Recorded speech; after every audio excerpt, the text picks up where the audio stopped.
जुलाई 1945 का अंत था। सेकेंड वर्ल्ड वॉर लगभग खत्म होने को था। जर्मनी पहले ही आत्मसमर्पण कर चुका था, लेकिन जापान 16 जुलाई 1945 न्यू मैक्सिको की रेगिस्तान की धरती कांप उठी थी। ऐसा लग रहा था जैसे हजारों सूर्य एक साथ उदय हो रहा हो। कि जापान ने वर्ल्ड वॉर सेकेंड के दौरान ऐसी क्या गलती की थी जिसके वजह से उसे इतनी बड़ी कीमत चुकानी पड़ी। दूसरा सवाल यह है कि आज के न्यूक्लियर वेपन 1945 के न्यूक्लियर वेपन से कहीं ज्यादा ताकतवर है। तो सवाल ये है, अगर कोई ऐसा हथियार हो जो पलक झपकते ही लाखों जिंदगियां खत्म कर दे, तो क्या उसे युद्ध का हथियार मान लेना चाहिए या फिर इंसानियत के खात्मा का एक जरिया।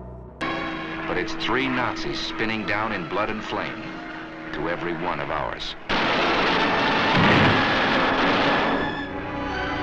न्यूक्लियर वार को किसी भी तरीके से जस्टिफाई नहीं करना चाहिए, और मैं कर भी नहीं रहा। अमेरिका ने जो हिरोशिमा और नागासाकी के साथ किया था वो गलत था, वो किसी भी तरीके से सही नहीं था। लेकिन आपको पता है कि जापान ने वर्ल्ड वॉर सेकेंड के दौरान ऐसी क्या गलती की थी जिसके वजह से उसे इतनी बड़ी कीमत चुकानी पड़ी।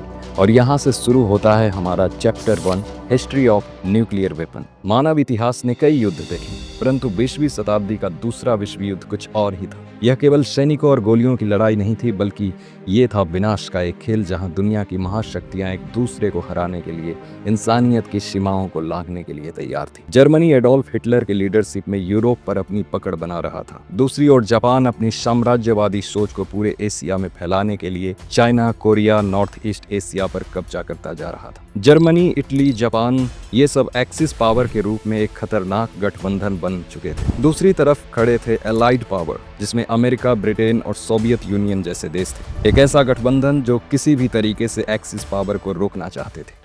20 miles from the enemy. These are American boys going to work. The Morning Fighter Patrol.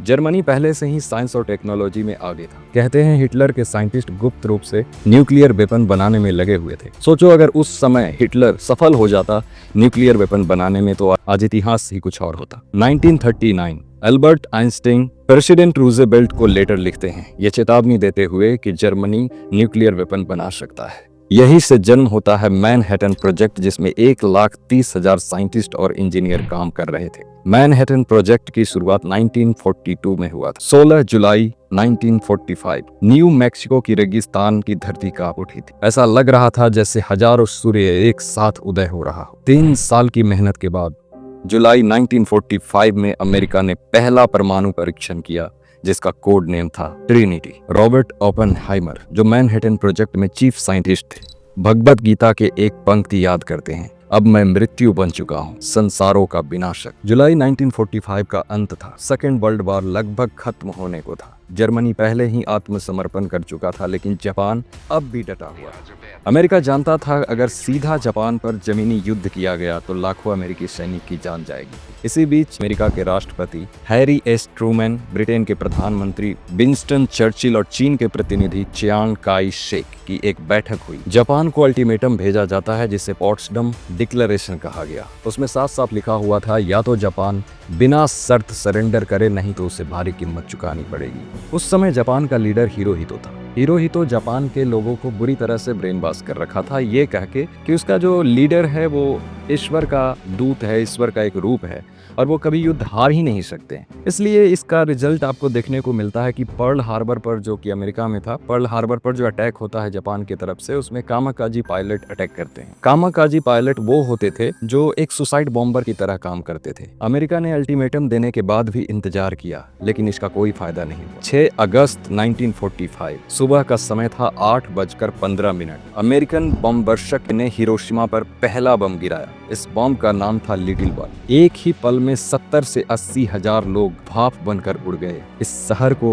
राख में बदल दिया गया था। जापान को समझ में ही नहीं आया कि हुआ तो हुआ क्यों, और समझ में भी कैसे आता, क्योंकि इतिहास में कभी इस तरह का हमला हुआ नहीं था और ना ही कभी इस तरह के हथियार का इस्तेमाल हुआ था। और पहली बार इतना विध्वंसक हथियार का इस्तेमाल जापान के हिरोशिमा शहर पर किया गया। लेकिन इसके बावजूद भी जापान चुप रहा। 3 दिन बाद 9 अगस्त 1945 अमेरिका ने दूसरा परमाणु बम फैट मैन नाम से नागासाकी पर गिराया। इसमें लगभग 40,000 से ज्यादा लोग मारे गए थे। अब हालात बदल चुके थे। आखिरकार 15 अगस्त 1945 को जापान ने आत्मसमर्पण किया। मैं इस टॉपिक को यहाँ पर एंड कर रहा हूँ 2 इम्पोर्टेंट सवाल के साथ। पहला सवाल है यूरेनियम 235 के बारे में। यूरेनियम 235 जो फ्यूल की तरह इस्तेमाल होता है न्यूक्लियर वेपन में, तो 1 केजी यूरेनियम 235 को अगर फुल्ली आप उसके मास को एनर्जी में कन्वर्ट कर दो तो वो इतना एनर्जी रिलीज करेगा जितना शायद लाखों केजी आपको कोयला जलाना पड़े उस एनर्जी को हासिल करने के लिए। इसका सिंपल सा फॉर्मूला होता है E = mc², जहां मास को केजी में लेना होता है और c जो है लाइट का स्पीड है, तो उसके बाद जो एनर्जी निकल के आता है वो है 9 × 10⁻16 जूल। ये बहुत बड़ी एनर्जी है। अगर आप साइंस में थोड़ा सा भी दिलचस्पी रखते हो या थोड़ा सा भी नॉलेज है तो आप समझ सकते हो कि कितनी बड़ी एनर्जी है, और ये 1 केजी यूरेनियम से निकल रहा है। दूसरा सवाल ये है कि आज के न्यूक्लियर वेपन 1945 के न्यूक्लियर वेपन से कहीं ज्यादा ताकतवर है। तो सवाल ये है कि अगर आज न्यूक्लियर वार होता है तो क्या होगा दुनिया की तस्वीर।